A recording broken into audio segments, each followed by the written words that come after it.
विक्रम कंडारी और आप देख रहे हैं मेरा यूट्यूब चैनल विक्रम की बात। तो दोस्तों, आज विक्रम की बात में बात करेंगे, जब एक सैनिक सेना से सेवानिवृत्त हो जाता है तो उसे क्या क्या रजिस्ट्रेशन करने होते हैं।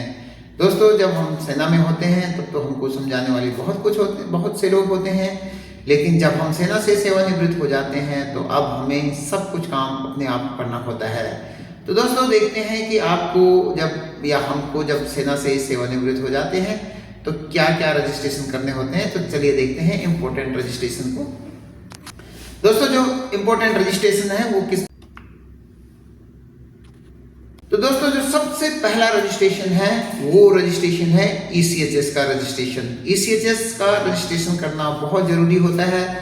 जैसे जब तक हम सेना में होते हैं तब तक हमारा मेडिकल का जितना भी काम होता है वो हमारा MS देखता है या आर्मी मेडिकल कोर देखती है, लेकिन जैसे ही हम सेना से सेवानिवृत्त हो जाते हैं तो उसके बाद पूरा का पूरा काम हमारा ECHS देखता है।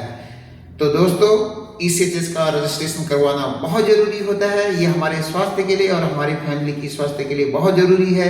तो ECHS का रजिस्ट्रेशन करना आप बिल्कुल भी मत भूलिएगा। दोस्तों, जो दूसरा रजिस्ट्रेशन है वो है AWPO का। AWPO का रजिस्ट्रेशन आपको आपके लिए जॉब प्रोवाइड कराता है, आपके लिए नौकरी ढूंढता है।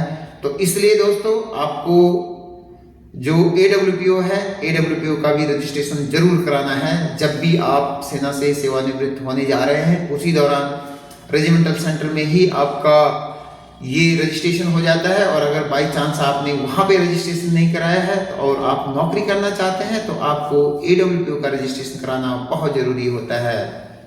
दोस्तों, नेक्स्ट जो रजिस्ट्रेशन है वो है जिला सैनिक कल्याण बोर्ड का। दोस्तों, जिला सैनिक कल्याण बोर्ड का रजिस्ट्रेशन बहुत ही जरूरी है और बहुत ही जरूरी है। जिला सैनिक कल्याण बोर्ड का रजिस्ट्रेशन करने पर आपको आई कार्ड मिलता है। आपको तमाम जो सुविधाएं होती है वो सब जिला सैनिक कल्याण बोर्ड के थ्रू होती है। जैसे कि पहले हमारा जो भी काम होता था वो हमारा कंपनी ऑफिस, बटालियन ऑफिस या रेजिमेंटल ऑफिस करते थे या रिकॉर्ड करता था, लेकिन सेना से सेवानिवृत्त होने के बाद हमारा पूरा का पूरा काम जिला सैनिक कल्याण बोर्ड करता है। तो दोस्तों, जिला सैनिक कल्याण बोर्ड का रजिस्ट्रेशन कराना बिल्कुल भी मत भूलिएगा। आपको जिला सैनिक कल्याण बोर्ड का रजिस्ट्रेशन कराना बहुत जरूरी है। देखते हैं दोस्तों आगे रजिस्ट्रेशन क्या होगा। तो जो अगला रजिस्ट्रेशन है वो है केंद्रीय सैनिक कल्याण बोर्ड का रजिस्ट्रेशन। केंद्रीय सैनिक कल्याण बोर्ड का रजिस्ट्रेशन कराना भी आपको बहुत जरूरी है, क्योंकि जितने भी फाइनेंशियल मैटर्स होते हैं इन सब का काम बोर्ड से होता है। और एक ऑनलाइन पोर्टल है जिसमें आप अपने मोबाइल से भी आसानी से अपना रजिस्ट्रेशन कर सकते हैं दोस्तों। और यही वो साइट है जहां से कि आपको आपके बच्चों का जो बच्चे पढ़ रहे हैं उनका जो फीस है वो इसी वेबसाइट से आपको प्रोसेस करना होता है। आपको प्रधानमंत्री स्कॉलरशिप योजना के तहत जो बच्चों को स्कॉलरशिप दी जाती है वो भी इसी के तहत होता है दोस्तों। इसके अलावा किसी की बेटी की शादी है और उसका जो पैसा मिलता है वो भी यहीं से मिलता है। तो इसमें तमाम जो फाइनेंशियल मैटर होते हैं वो सब केंद्रीय सैनिक कल्याण बोर्ड के थ्रू ही होते हैं। इसलिए दोस्तों, आपको केंद्रीय सैनिक कल्याण बोर्ड का रजिस्ट्रेशन कराना बहुत जरूरी है। नेक्स्ट रजिस्ट्रेशन क्या है? तो दोस्तों, जो नेक्स्ट रजिस्ट्रेशन है वो है उपनल का रजिस्ट्रेशन। उपनल यानी कि उत्तराखंड पूर्व सैनिक निगम लिमिटेड। ये खाली उत्तराखंड के जो एक्स सर्विसमैन है उनकी बात कर रहा हूं मैं दोस्तों। जो उपनल होता है ये पूर्व सैनिकों को नौकरी के अवसर देता है, नौकरी प्रोवाइड कराता है।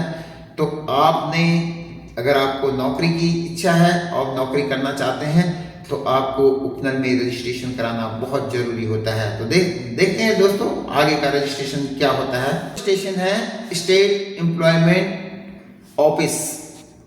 तो दोस्तों, ये आपके स्टेट के अंडर में होता है और जिसको कि एम्प्लॉयमेंट, जिसमें कि आपको रोजगार कार्यालय है जो कि आपके जो स्टेट है उसके अपने रोजगार कार्यालय है। तो यहाँ पे भी आपको, अगर आप नौकरी करना चाहते हैं तो दोस्तों यहाँ पे भी आपको ये रजिस्ट्रेशन कराना बहुत जरूरी होता है।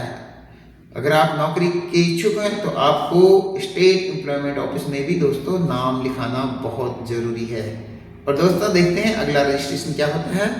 NCS का, नेशनल कैरियर सर्विस।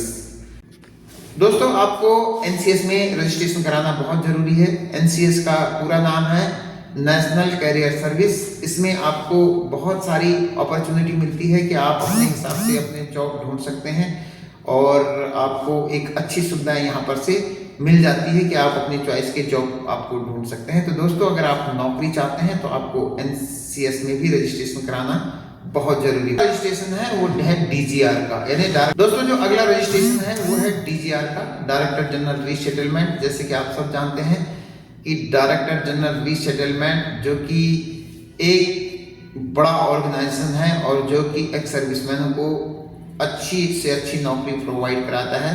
तो आप नौकरी दोबारा, बहुत सारे हमारे सैनिकों को नौकरी की जरूरत होती है क्योंकि बहुत कम एज में सेना से सेवानिवृत्त हो जाते हैं और उसी दौरान बच्चों की पढ़ाई, घर का काम, तमाम सारी सुविधाएं, तमाम सारी जो परिस्थितियां हैं वो पैदा हो जाती है और नौकरी करना एक अनिवार्य हो जाता है। तो अगर आप नौकरी करना चाहते हैं तो दोस्तों आपको इन तमाम चीज़ों में रजिस्ट्रेशन कराना है और दोस्तों इनको आप अपने ही मोबाइल से रजिस्ट्रेशन कर सकते हैं।